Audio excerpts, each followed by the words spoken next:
Hello and welcome to the old Fliers. The Battle of Midway during World War II was a conflict of air power. This wasn't the first such naval battle decided by air power. This was recognised as the Battle of Taranto in November of 1940. The Battle of Midway took place in June 1942 between forces of Imperial Japan and the United States.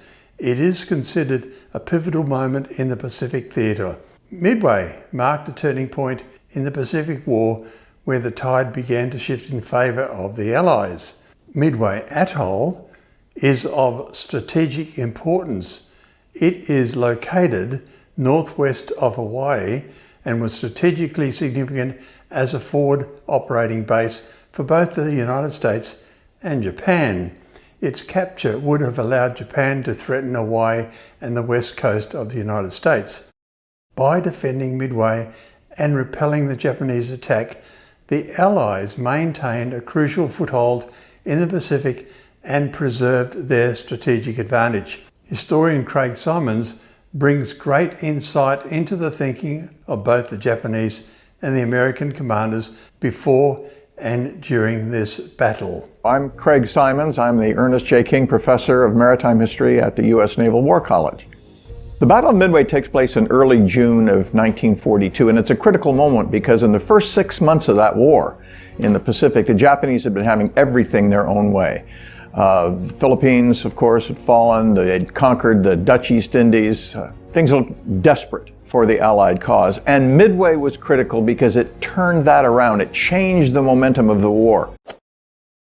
The Japanese plan from the beginning was to conquer the resource base they needed to get the raw materials that would keep their industrial machinery working in Japan. They were very low on iron and tungsten and oil in particular. So having conquered that area in the South Pacific, they wanted to set up a defensive parameter that would force the United States to fight its way across the Pacific. But to do that, they needed to get rid of the American carriers. And the Japanese plan, Yamamoto's plan in particular, was to create a strategic plan that would draw the American carriers out of Hawaii, where they could be pounced upon and sunk by the Japanese carriers in deep water where they could never be recovered. That would give the Japanese an opportunity to solidify their resource base and defy the Americans to try to fight their way back across the ocean.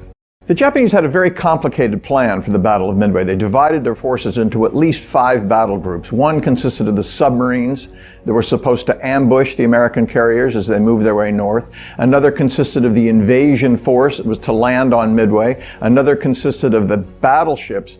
But the critical aspect of it was the carrier group, the 4 large carriers known as the Kido Butai. That was the key, and Admiral Chester Nimitz knew it, and therefore his goal was to ambush the Japanese carriers, just as it was the Japanese goal to ambush the American carriers. And what made the difference was the contribution of the American code breakers, who were able to tell Nimitz that this was likely to happen at about this time with about this many forces and about where it would happen.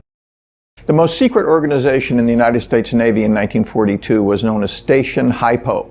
It was a group of rooms in the basement beneath the 11th Naval District Headquarters building on Oahu in Hawaii, and it was run by a lieutenant commander named Joe Rochefort. And their job was to get the raw data that was intercepted from the ether, radio messages from the Japanese, and attempt to winkle some pieces of useful intelligence and information out of those.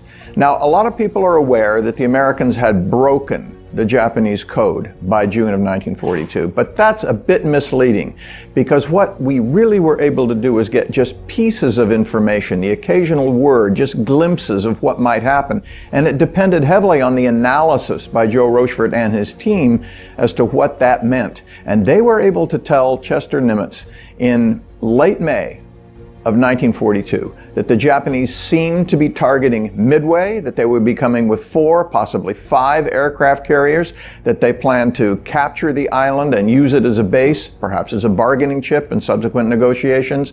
But because Nimitz knew they were coming, he was able to organize his forces in such a way as to surprise the Japanese instead of the Japanese surprising the Americans.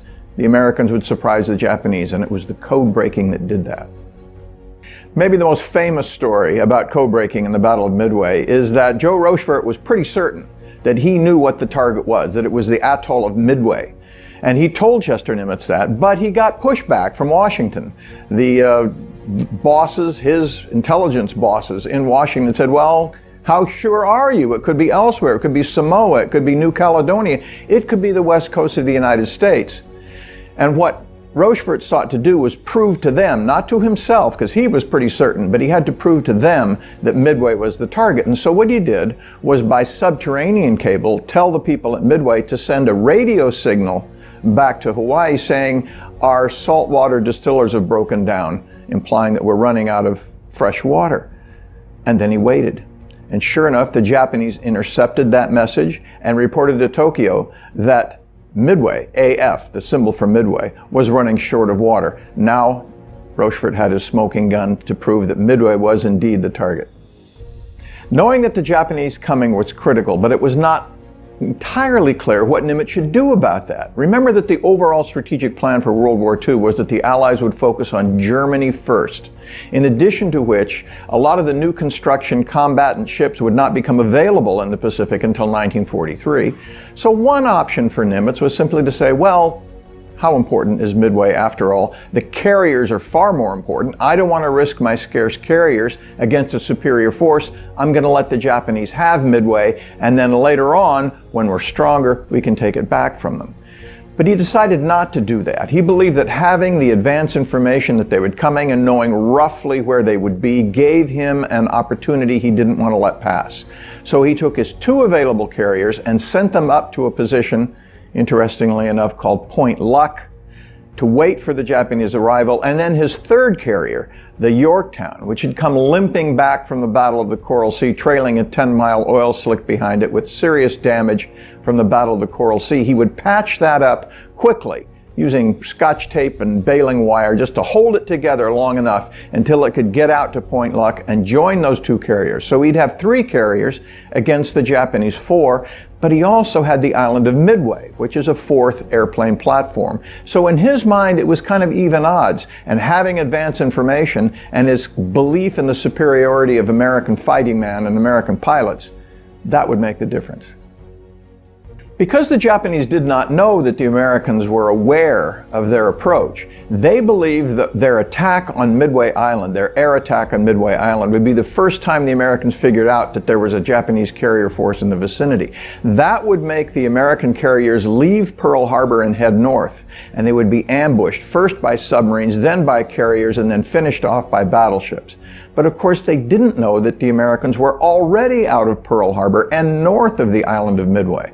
So as Chuichi Nagumo, the commander of the 4 carrier task force of the Japanese, approached Midway, he was waiting for the American carriers to come out.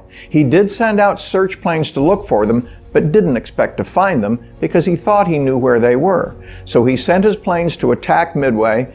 Surprisingly, there were very few planes on Midway because they had already flown out to attack Nagumo's strike force.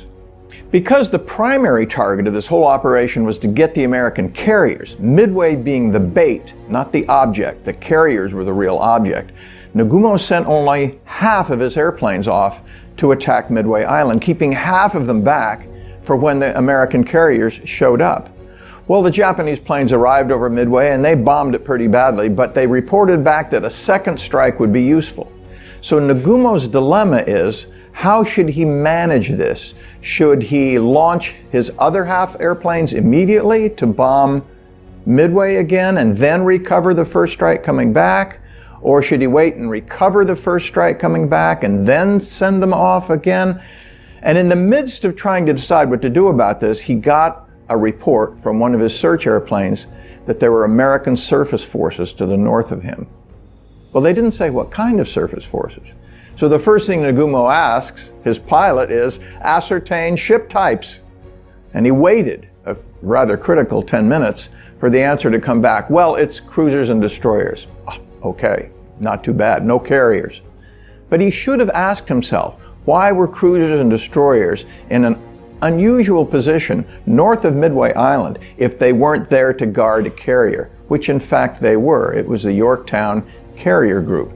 And once he figured that out, once he knew in a subsequent report from his scout plane that there was indeed a carrier out there, now his dilemma becomes even more complicated because his planes are returning from Midway, the first strike group. He's got the second strike group that has been armed with fragmentation bombs for a second strike on Midway, and what he needs to attack carriers are armor-piercing weapons. So does he take one kind of weapon off and put it on the plane? Does he wait and recover those planes? And the third problem is his combat air patrol, his fighter planes that have been protecting the task force, they're getting low on fuel. They need to land.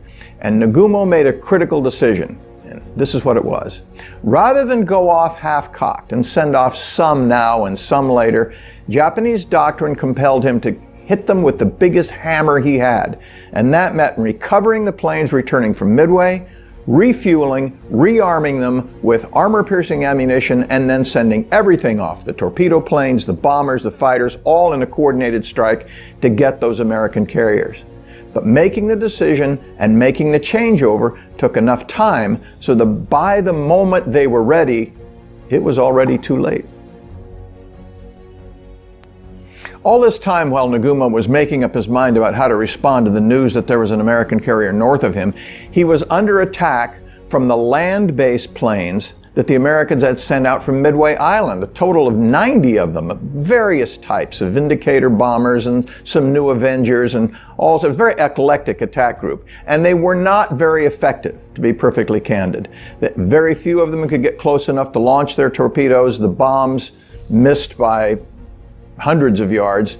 The Japanese Zeros shot down most of them. But what it did mean was that his task force had to maneuver and navigate and change direction to avoid torpedoes and try to avoid those bombs. They did all that successfully, but it delayed the transformation of the attack group from land-based fragmentation bombs to carrier-targeted armor-piercing bombs. And again, that delay played a crucial role. There are three kinds of airplanes on every carrier. There are dive bombers, torpedo bombers, and fighter planes. The fighter planes exist to protect the bombers and the torpedo planes from enemy fighters.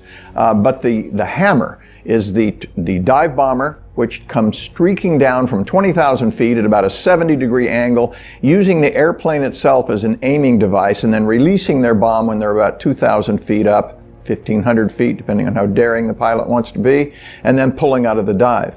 The torpedo bombers have to come in very low, only about 100 feet off the surface, because if you drop your torpedo from too great a height, it'll break up upon entering the water. So they came in low and they came in slow.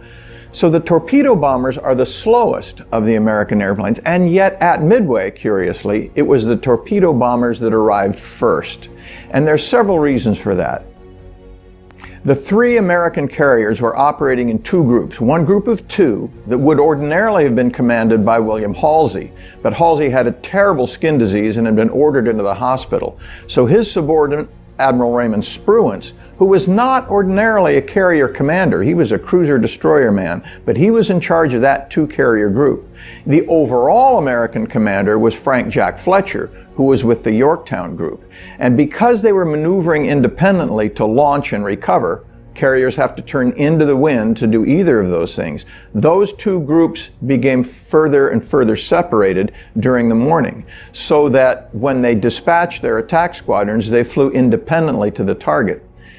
The most controversial aspect of this was the airplane group from the Hornet, which went completely in the wrong way, heading west, probably because Admiral Select Pete Mitcher, believed that two of the Japanese carriers were operating 80 to 100 miles behind the other two. He was incorrect in that, but he didn't want them to get away and sent his air group to attack that non-existent carrier group, so they flew themselves right out of the battle. In the lore of the history of the Battle of Midway, this is known as the flight to nowhere. None of those planes dropped a bomb or a torpedo in anger and returned with all their ordnance already still on the plane. The first torpedo squadron, Torpedo 8, commanded by Lieutenant Commander Jack Waldron, arrived first because he broke away from his flight group and independently flew to where he was convinced the Japanese carriers would be, and he was right. But he arrived there without any supporting fighters or any cooperating bombers. So his 15 planes went in unassisted. They made no hits whatsoever. And then soon afterward, the torpedo bombing squadrons from the other two carriers also arrived, and they made no hits. And all of those torpedo planes were savaged by the Japanese Zeros. The advantage for the Americans, and it's hard to find a silver lining here, but if there is one, here it is. And that is that the Japanese fighters came down to their altitude, about 1,000 feet, 500 feet, in order to shoot down all those torpedo planes, which meant that when the American dive bombers arrived at 20,000 feet, 10 or 15 minutes later, there were no Japanese Zeros to harass them as they lined up for their dive attack. But the other carrier, the Enterprise, was the critical group. It flew directly toward the coordinates that had been calculated that morning, but they only found empty ocean there because the Japanese had turned north at 9:17 that morning, and the commander, Wade McCluskey, did not know that. But even though he was already low on fuel, he began a box search, and in the process of that search, he saw one ship, a Japanese destroyer, speeding northward at 33 knots, leaving a bright white fantail behind it. And he used that as a guide to direct him to where he thought the Japanese carriers must be, and he was right. And he arrived over the Japanese carriers at about 10:20 in the morning, just after the Japanese fighters had shot down all those American torpedo planes. You could not have figured this out better if you had planned it, but it wasn't planned. It was inadvertent and it was accidental. So when McCluskey arrives over the Japanese carrier force, he can see three of them in his immediate view. There are two steaming more or less together, one a little further off to the right, and then one just out in the distance on the horizon. So he's going to target the first two he comes to, and he gives orders for one of his two squadrons to attack the carrier on the left and one to attack the carrier on the right. But that information never got past airplane to airplane, and the result of that was that 27 of the 30 airplanes all dove on the same carrier, the Kaga, the biggest of the Japanese carriers, built on the hull of a battleship, a gigantic 40,000-ton aircraft carrier. Bad thing about that is that the other carrier, the Akagi, which was actually a Japanese flagship, would not have been attacked at all had not Lieutenant Richard Best recognized what was happening, signaled his two wingmen to stay with him, and peeled out from that squadron, and those three lone airplanes went after the Akagi. Ordinarily, 3 airplanes would not have been enough. But they were this time for very specific reasons. One, Richard Best landed his 1,000-pound bomb square in the middle of the flight deck of the Akagi. It penetrated the flight deck and exploded on the hangar deck. And that was important because it was on the hangar deck that all the Japanese planes were being refueled, had taken off one kind of ordnance and stacked it to one side, and were bringing up another kind of ordnance and putting that on the airplane. So here are bombs and torpedoes and aviation fuel aplenty on the Japanese hangar deck, and when Best's bomb exploded, it set off a series of subsequent concussions that ended up sinking the Akagi. So both the Kaga and the Akagi were lost due to the dive bombing squadron from the USS Enterprise. The third Japanese carrier, the Soryu, watching this, the sailors horrified to see these two ships burning so badly, were under attack simultaneously from the dive bombers from the Yorktown, Frank Jack Fletcher's carrier. And again, they arrived at about the same time, not because it was a coordinated plan, but because McCluskey had gone too far south and had to rotate to get north. But the Yorktown pilots, who launched later, went directly to the target, so they arrived simultaneously. That meant that the Soryu too was hit by several bombs and within minutes was burning. And the consequence of all this is that between about 10:25 and 10:29 on the morning of June 4th, 1942, 3 Japanese carriers were mortally wounded by dive bombers from the American carriers. The Japanese were no doubt depressed by the fact that they lost 3 carriers in about a 5-minute period, but they immediately launched a counterattack. The Japanese mind was focused on offensive action, and so they launched an attack against the carrier that they could find, which was Fletcher's Yorktown. The attack by the dive bombers was pretty effective. It did some serious damage. The Yorktown was smoking and burning when the Japanese pilots returned to their carrier, and they reported that they had sunk an American carrier. Well, they had not. They had damaged it badly, but the damage control teams on the Yorktown patched the holes, got the engines working, and within an hour, the Yorktown was steaming again at sufficient speeds to launch and recover aircraft. So that when the second attack of the Japanese came, torpedo planes, they found a fully operational carrier underway. Thinking that one had already been sunk, they attacked that one, put 2 torpedoes into it. Again, more damage to the poor Yorktown. It had been hit in the Battle of the Coral Sea. It had been hit by the dive bombers. Now was hit by torpedo bombers. It proved to be pretty much too much, and the captain had to order abandon ship. Later on, he would try to recover that ship, but it matters to the Japanese because those pilots went back and said, "We've sunk 2 American aircraft carriers." Well, they hadn't. They hadn't even sunk one yet, although the Yorktown would eventually go down. But that led them to believe it might be possible to continue the battle even though they'd lost 3 of their carriers. That afternoon, the Americans launch another attack. The planes come back, they're refueled, rearmed, and sent out again to find the 4th Japanese carrier. That's the Hiryu. And they do. And again, bombs land square on the flight deck. The whole forward part of the ship is just dug out like a giant ice cream scoop, had taken out the forepart of the ship. It's clearly fatal damage to the Hiryu, and eventually it would go down, though the Americans don't learn about that until well after the battle is over. In fact, the fact that the Battle of Midway was as decisive as it was does not become clear for several days and even weeks. Yamamoto, who's in charge of this whole thing, whose plan all this had been, is riding the giant Japanese battleship Yamato, several hundred miles behind the carrier force. The Japanese idea being that after the carrier battle, the battleships would come in and clean up whatever wrecked American ships were still afloat. So he's not there to witness this, and he gets the report first that 2 carriers have been sunk, and then that a 3rd carrier has been sunk, and then that a 4th carrier has been damaged. And even then, he plays with the idea of trying to continue this. At night, if they can get close enough with their big battleships, maybe they can still snatch victory from defeat. But when the 4th carrier is lost, he realizes the game is up. And he finally gives the order to turn around and head back to Japan.